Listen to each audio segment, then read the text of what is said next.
રાપરના અઢવાડા તળાવનું બ્યુટિફિકેશનનું કામ 3.5 કરોડના ખર્ચે છેલ્લા કેટલાય સમયથી ચાલુ છે.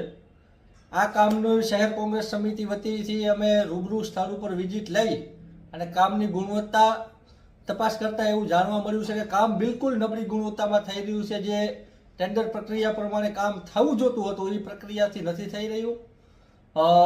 પાર અંદરથી માટી કાઢીને એની પાર બનાવી છે. તળાવ અંદરથી માટી કાઢીને એ માટી ઉપર ડાયરેક્ટ જે સ્ટોન હોય એ રાખીને ઉપર ખાલી સિમેન્ટથી વાટા ભરી દીધેલા છે.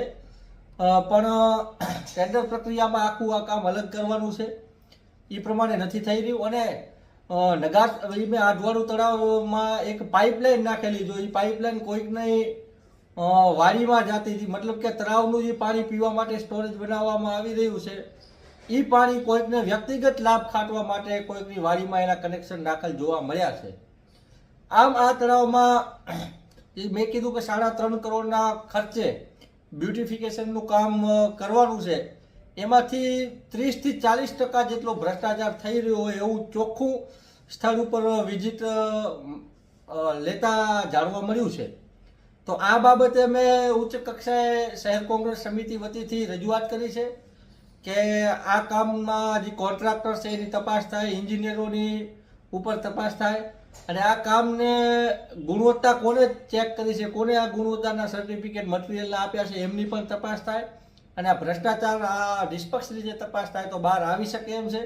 તો આ કામનો ભ્રષ્ટાચાર બહાર લાવવા માટે જનતાના પૈસાના, ટેક્સના પૈસાનો જે આ દુરુપયોગ થઈ રહ્યો છે, જે પોતાનું ઘર ભરવાનું કામ થઈ રહ્યું છે, 3.5 કરોડના ખર્ચે જે બ્યુટિફિકેશનનું કામ છે એમાં 50% જેટલો ભ્રષ્ટાચાર થઈ રહ્યો છે.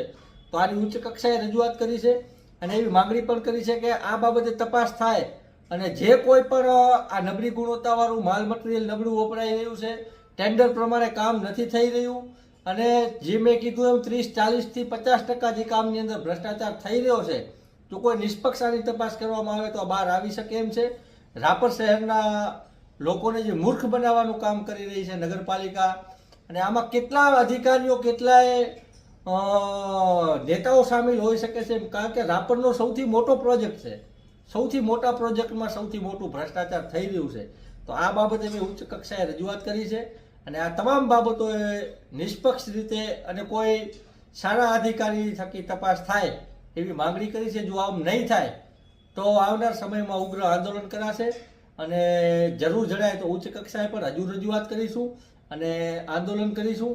આવી રીતના રાપર શહેરના જે લોકો છે, જે ટેક્સ ભરે છે, એમના ટેક્સનો દુરુપયોગ થવા નહીં દઈએ, એમના ટેક્સના પૈસાથી કોઈનું ઘર ભરવા નહીં દઈએ. જે પૈસા રાપર શહેરના વિકાસમાં વપરાવા પડતા જોઈએ હતા એ કોઈ નેતાઓ અને અધિકારીના ખીચામાં જઈ રહ્યા છે. આવા કામોમાં મોટા પ્રમાણમાં ભ્રષ્ટાચાર થઈ રહ્યું છે. આ ભ્રષ્ટાચાર અમે શહેર કોંગ્રેસ સમિતિએ ઉજાગર કર્યું છે, પણ આ ભ્રષ્ટાચારની ઉચ્ચ કક્ષાએ તપાસ થાય તો કેટલાય અધિકારીઓ જેલમાં જઈ શકે છે અને હું તો કહું છું કોન્ટ્રાક્ટરને બ્લેકલિસ્ટ કરવામાં આવે. આ ભ્રષ્ટાચારી કોન્ટ્રાક્ટરો ચાલે જ નહીં અને આ બાબતે જેને ગુણવત્તા તપાસ કરી હોય એને પણ એની ઉપર પણ કાર્યવાહી થાય.